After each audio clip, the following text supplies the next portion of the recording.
আলহামদুলিল্লাহ, আপনারা দেখছেন আমাদের বাচ্চারা এখন খাচ্ছে। অ্যাকচুয়ালি আসলে আমাদের মাদ্রাসা এখন বন্ধের সময়, প্রায় 70% ছাত্রই চলে গেছে বা এর চাইতেও বেশি।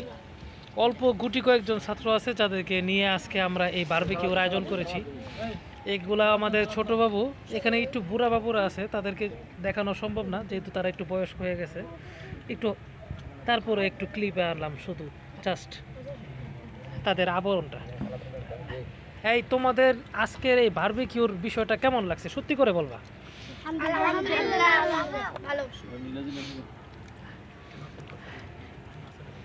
যারা বাসায় চলে গেছে তারা খুব মিস করছে, তাই না? তোমরা মাদ্রাসায় আজকে থাকতে পেরে কি আনন্দিত? ঠিক আছে, আর খাওয়ার ডিস্টার্ব করতেছি না, আপনারা খান। স্থিরতার সাথে খাবেন, নিজের সামনে থেকে নিয়ে খাবেন। হ্যাঁ, মাছে কাটা আছে, একটু খেয়াল করে খাবেন।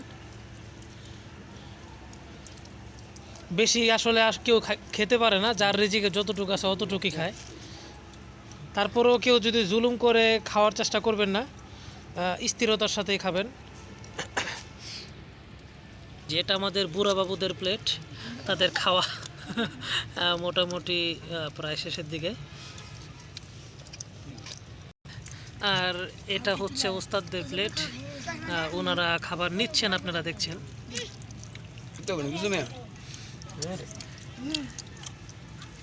এই ফিলিংসটা আসলে ভোলার মতো না। আমরা ইনশাল্লাহ খাবার শেষে দইও পরিবেশন করব। এখানে আমাদের সালাদ কিছু দেওয়া হয়েছে, কিছু অবশিষ্ট আছে। এই বাবুরা, সালাদ লাগলে নিয়ে নাও।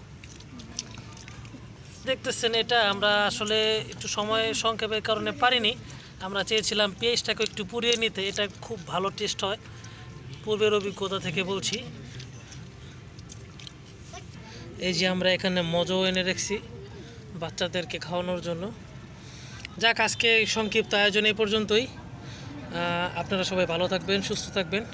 আমরা চাই আপনারাও আপনাদের মাদ্রাসার মধ্যে বাচ্চাদেরকে এরকম আনন্দ দেওয়ার ব্যবস্থা করবেন, যেন শুধু মাদ্রাসা শুধু লেখাপড়া এর মধ্যে যেন সীমাবদ্ধ না থাকে। বাচ্চারা যেন তাদের বিনোদনটাও মাদ্রাসা থেকে নিতে পারে, যেন মাদ্রাসার প্রতি, দ্বীনি শিক্ষার প্রতি তাদের একটা আকর্ষণ থাকে। তারা যেন দ্বীনি শিক্ষায় শিক্ষিত হয়ে সমাজ ও জাতির খেদমত করতে পারে। আল্লাহ তাআলা আপনাদের সবাইকে ভালো রাখুক, সুস্থ রাখুক। আসসালামু আলাইকুম।